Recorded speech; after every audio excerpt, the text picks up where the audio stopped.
te whaatalo whatu nei vai aso ia ua whape fo i ona toe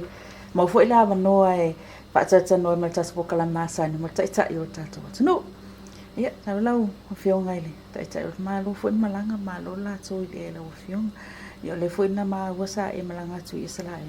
i o fifia fo i mau fo i sia manoa fo i le fia nganga fo i umwhai e ona mauani ave e service en whai ona tato fi malanga i natu ai o le fisiri o lo whape msiringia o mamao te le atu ia isala elu a o le ko mai New Zealand ma Australia e whainga tā na whai se so ta inga whape le tulanga le na o mo me o mene o malienga i va malo e lua i te taune ese malienga i le va malo fa tu am fai leo fa ci whenga ia tātou wala i le si me whenga tāna me o tātou i oe e o mai New Zealand e au noa mani visa a le whenga tātou ma New Zealand o le i oe mai o New Zealand le tu inga whenga inga la lea e whenga o fie le malienga i va malo e rua le whawhikau ki le alanga i a New Zealand i le kai i o New Zealand ngā mea ai mai se a New Zealand ma Australia mnatu e lai asa me wape o whai Australia ma New Zealand i ele mafuanga o le whiwhewe fo i le to te la tu tangata ai le ngā ruanga e le tangata e le tausanga valtolu whapawhala ia visa o whasaoloto e le ako le ongo masinga ko kafi wo le lima fe fase lau tangata e te milna wa kwa mre ko mai wa kwa ma overstay ai wa tu sape matala e tu taimia te malangai ma no foi le tu langala na ile ka koula ma foi al malo New Zealand ma Australia ka ko ki fi ke le se no pena ya fa la velna e li fai mo fi mi foi nisi wa via le sai ninga ni mam le por tato ngalwenga le fa baba la ma o tau mau foi le popolo nisi fa mai ole la fa fai ngofi no mai la fa tu fa la ve fa ya fa polinga fa pena ya ka wai ole nga toa e fa fai ngofi no tatu tangata yo inu pa ia fai ngofi fo no mai i tangata isala e lu nei isa mo tata fa mai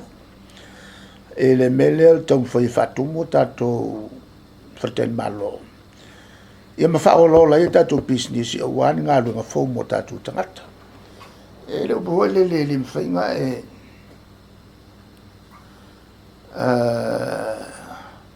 na mana ai lo faske ke ai ko mga fo ka ki pe ayo rupa wanga i ngi mo ai mga ai ai mangi mo mal ma faske ke ai va pe ke mga ai faske ke mga aku e pe ayo rupa you cannot eat your piece of cake and have it too le tulanga la le na me va per ya le tulanga vo le in create opportunities so for opportunities na so for fafikau ole fatetinga ole tom fai o ma fenga malole nei tala so te inga televave ia kalaku so ke no televave ina ia fengofia e ona so tai matum fana fa ai foi la matanga tau ngo fam fa nga se mele fa sala la waita le fa le anga istrata me sala ole tulanga foi le e che la fi foi le tu ele che le o kilo kanga e ma ngo fa ma fa sala la u fam talanga kau whaleanga o si whawhitauri nā neme o suinga mo le leo le tunu. E sau whakasiare le sau whakasifoi malanga. E tu, ta ua le tūlanga leo o mo tangata fo ia le lafi tua, no mantua leo isa la elu sta se o tunu, e se le leo la tō. O mana mato whelo ia i le tūlanga na, o la tō sosani, mai a Samoa. E le tūleo fisotainga, IT. Masino yu lai fai mai ai foi se workshop i nei lango mai mata upu se foi le atili ma fanai sota inga maranga lu fatasi malatu malo pe on si le fia le fai le ko ga ko fai sala tele no ia mele le fai tatu mau sota inga le mai sala elu na me se foi fa vengo fio malanga tatu tangata o le lupa ia ma si lai me sa amata mai el tala le o lo tatu ai ne o mato yai sa fai ona o mata me umai sa malanga yesu fatino ia na ngaluenga o le whaoltanga. E o ai i lona tunga mau fo i sa te wai. Ia laia e ia i taimiri ne. No ulo tu hoi o mau i tutonu mo tutiro ia i le me pese lau sa te oto ai lona tino mali. Ia, o vo il tulanga ele tule i matu kanleia Nazareta nun whanawai. Ia o kanleia atoa na o i sami kanleia. Sami lai kanleia e si o e maunga hai te tilo atu lai nimo lo wa ai le si tu. Ia matua o lo noenga e leo se sami e leo ona. O le vaitu loto. Hai kele i mau i avat. E pe o tilapia, o peiso, se sele, e mo kua kupu la po avo i le. E ma o ia umana le sau fo i le gospel. Ma wai fo i mane vaa fo i lia ua pala. E na mwhai ana to e tu whatasi e scientisi le to inga vaa. Ie le ngi vaa ki kele. E ma to fo i le to tele Yesu mona uso. O meu va whangota i nao na poile ngi wake kili. I ole fo i whea rua i tonu ole vaituloto. Rau whea tūlanga lea, toi fo i mea le tūlanga lea, le fo i o bei fa sita atu fo i le tūlanga le o leo na fo i ia ma so ta inga ma equipment e whao ngai. Sa ili ai ia, tai peo le ISIS ma, wha mata e maua lea manoa lea, mwhai e whiung so soani mai no, sa ili ale o lapi. Kile o anga kile le melanga pawale me o le atina e o tatu sota inga. Tatu sota inga fu i tile vave. A me umana e afia e wa al me a le makala ia Israel. O fili umai e si o miaika. O Yorikanga, o Suria, Palestina ai ko piko ala ku mai ko Iran ma Iraq malo piko siri nga on kele fale ko ia la to malana pawale le ngala ya o kuriese ia fa shoki umaka ka Israel ma kuriese ma la ku lo ile ya la foi ma Israel le fenga ko i va be mai ole no na follow mo mato o me umalana mo kwa makalia Israelu kaimi uma tulanga fo i meto tau tangata uma e te meto na alu e failau ia fate te inga fa fita le tulana pe no tau ai fo le o le no Israelu sa unia mo so se kawe so ske e le fai o malolo o le tala Israelu e te lo latou e pe au mo le poe le lo pe ki o lo moanga ki mo mai o ki koia wa ki le venga lo pe ki o le mai se se lo ke ki mai ni po mo ko mi ka pa le fai alanga nga whakamala Israelu mena o ngā runga tau spai e o malola lo kei me ke serve ngai sau le whainga runga ai ke iei ai kongo le reserve api o le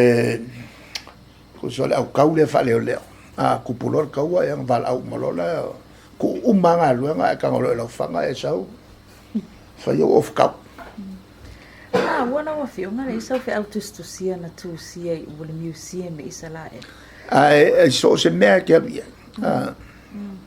e le kusi avea au fe au fa malo e o fo le hotel pi le mamla mai tangat e o fo le falten malo o ke loko vo o kilo kuskilea nga o kilo vo la kuskusinga isi preskenge kai pe o President Clinton e kusiala al menga mol pulenga faftaitele il va ingo mato e le manatu o ko sau se kai mi urumai ua matua manuia le mato malolonga nei e le fo e lo to singa faftaitele o ke lo foi la I le mele la foi ku mai ai le kuskele le mantola o il malo e foi la per skeng o pale mia e lo club for penny kusia I lo ya se fe au le e fa staye ni tangata a me foi il fa malo ya I lato tu sai ma le aingo nei a seta tangata ia mo sai ngelo le o pale mia malo sa mo akulang si tangata I lumana ni foi pale mia le ai le e fe au na mori fe au fa stai o lo vo hanga ia ka ko fa lo fai umala ta io malo che lo voi e su angele e le kulau che lo voi e voi si ta io si malo plestene o meo pale mia ai e kusiala la o fe au ala e po ya malo lo e fanga mai foi nge tu sala wa le molia faftai ave ya masuyo o tata uma samoa e molia faftai ai mai so le pale le pale e to e paua na le pa salo pe to selau yata le ko e paua nga o le vae ngol olo le koe mai le olo le ngai li o ai le ai Jerusalem mai le kaimio Yesu e mantua fo e ai le fe au Yesu na ia valo ia ai sa no foi runga le situ le maunga ma kilo wa le ngale maunga le moria le kuele le tu ai le manmat ia na vanu lole ai anga le siku la ku mai le fato anga olive ke semane ngala le va penga mai Yesu mo kilo mai anga across the valley il manmat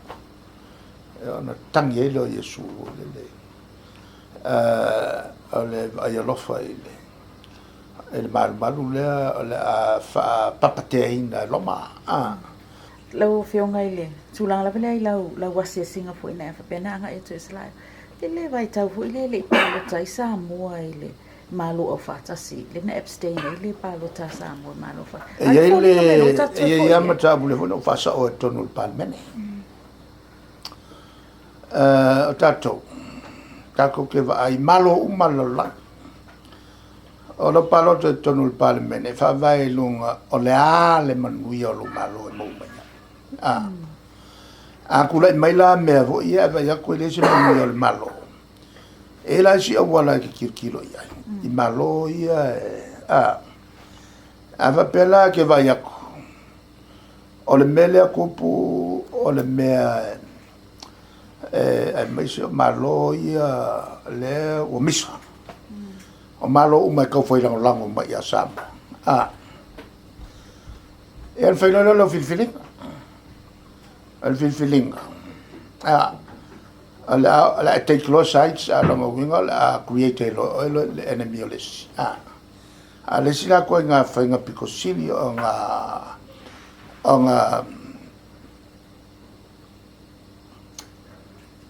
avea I pe malo ia ruele misa mawo ole woloe ke lango se sio la ko pe fai la ua misa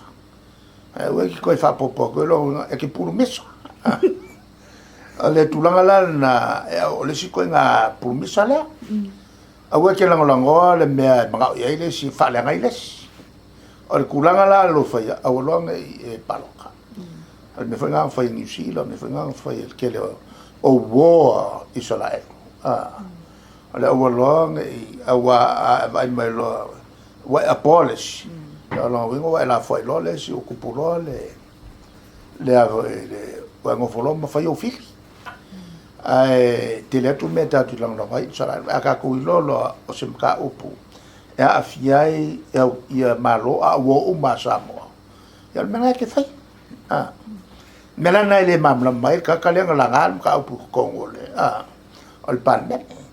wa vo ile sale minska o avo o vai fa o lo minsta me ka fatanga la no inga na fa ia makalo me nga pai langa lo ngai lo a o lo mata upu loto fa pe mela le fa nga el ko fa ma no fa fa lo fengo le sole na fa ye fontanga fo ia office Celia malo ia mo CEO ia fa se malvanga le malanga mai Singapore pe por ma fona malanga mai nei fa so ai fo inisio manatu lele e se fa fita uli ale mele nga ye pe no ta sa malanga yo on ol mol mel o mafutanga ya a matom ta ia malo Pacific ai fam tal mai nga yo inga malo lo fai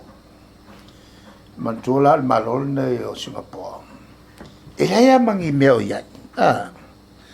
lo no minga lengi o lu lengi es ka mai mo ko ya lu ese lo mo kupu bai la fa ka ko e a fese la e lu se la ko se la ele o se malo kile ale se le malo mo lo ai ma fosa ma fo fa ngal fai ai ma wa ole onga fa ngal le ai le location le tulanga le lato ole e a fo e tu le lato malo ole taula inga wala ele va sa masif le las no mana oi a fo e o mai ni solato o fa fengai male tulanga volele ole onga tanga te fa tele la tu mal bla ta ngal wenga me kongwale le ye le tau nei la nga sa fa so tai e lua options atu men malo po le fai o po le saul tata o le manatu sa matu filo e mal pisasi el vanga le pure ngalo ngal malo e lele o mai o experts mai o fai le mafutanga fale au nei lo le onga ko lu pe nga ko mai nge e me fai ngo ko el ko fu fa fu li mas fu o fu ona mawaile le avnolna la le na la ona matu fesota te permal pisasi ia fa ngal malon le la to metu tie mulmuli tato le se me sel malon le Israel no ma ya pa lengi me o ya a o le mo me o le ke leo ka mau ai pisingisi o fa aku o le mo kwa mau ai mafua e le me o le fa ngat tau malaka o le ka mai malata mai o tangata melana le o te tau whai ai mal malo ma tu tau whai mal malo ka peneta mal vanga nei si tia le tūlanga ala na winga o le tau whawai solo ia esel te lo ngā luenga le sa whai le pisasi mai ai te me la fi sila wono lua ala asui ako o la waku le la ku kaimi uma il fa lo te le ino o a fo io to mai o tangata e ala i mo meo o le fatino mene o workshops o maftanga fale a onga kausanga ako inga ia vaveng si kia le ko mai o tangata inga ruenga ma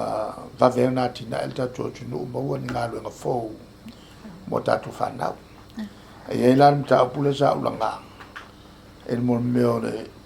o le whaururunga e ola ma whau a ai loa e le mea kakau whai loa a ua koe whakari ma ia whawhenga whai lunga a ua tuai alo whaftai e ro fsiri le o kiri fsiri a kua le siri a pera o fionga whamumu o le ua kongi mai le lui a le sunga ia bui masina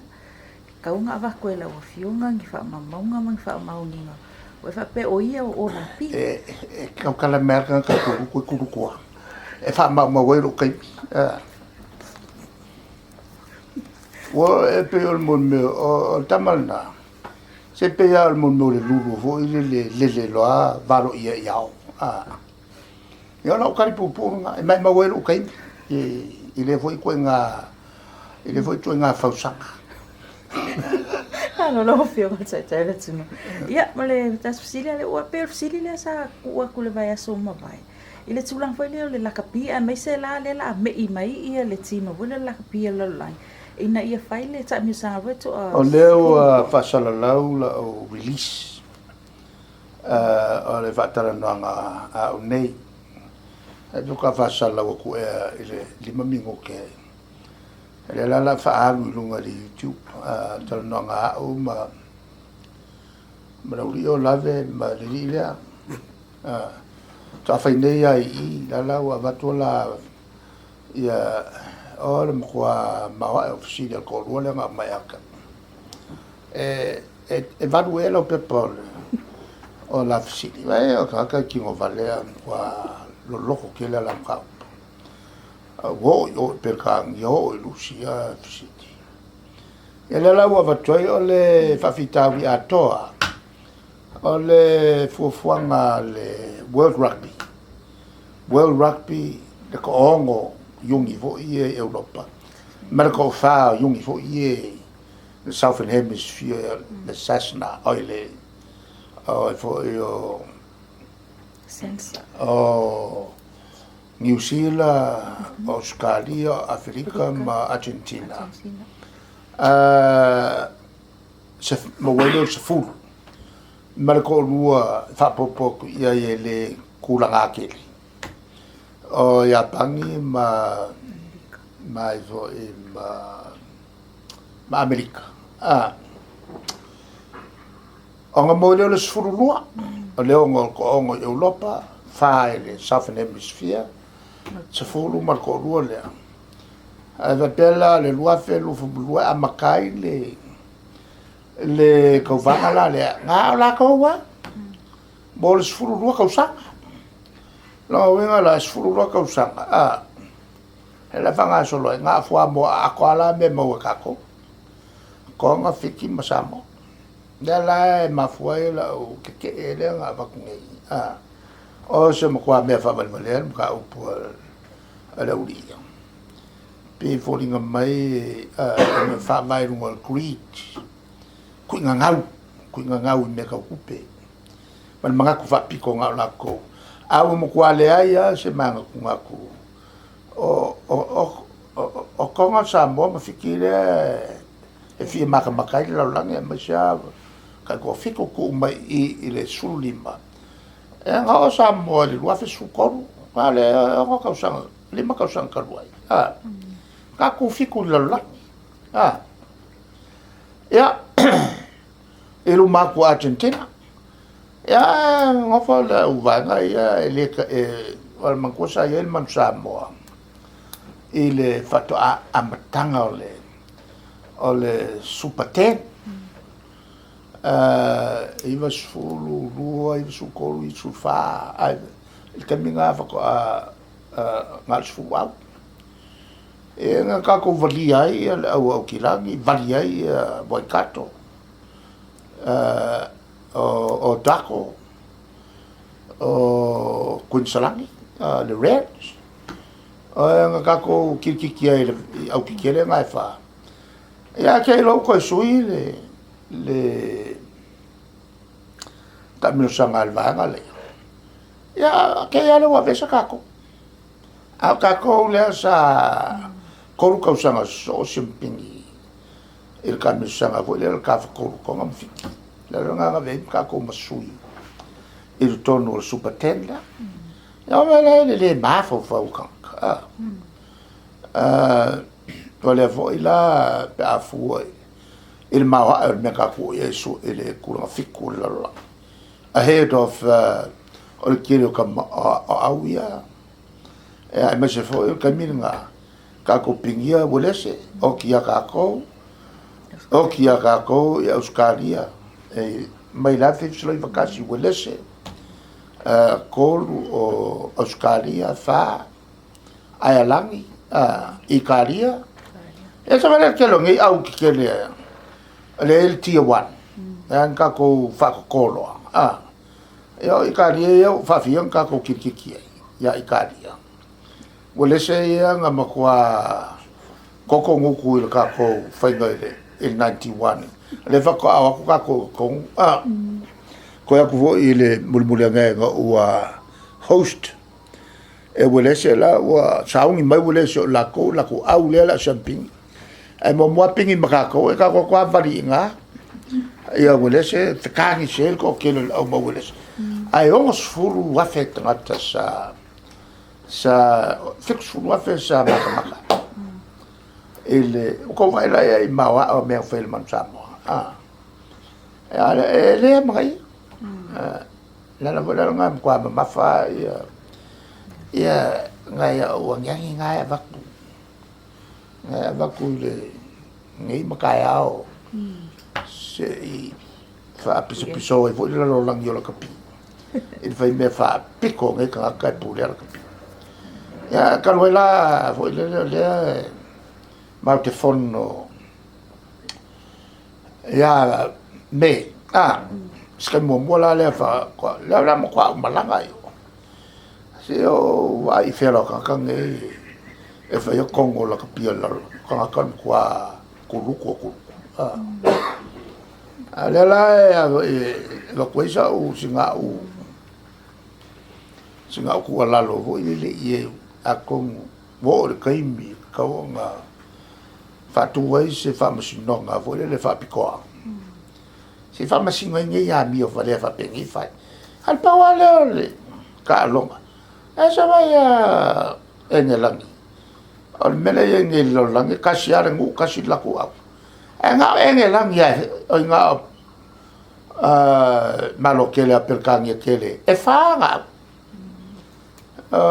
alangi o engelangi o wiles o skokila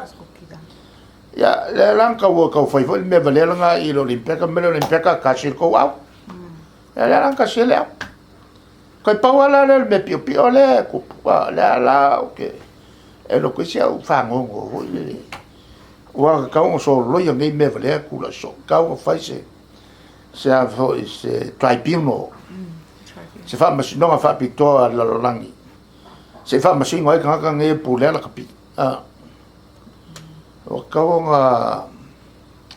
fa se fa nga ai tangata nei na lo fa tai ia ole fa uma bona sa so po kala me mo nei vai aso so se fa po ponga i le vai aso asa se foi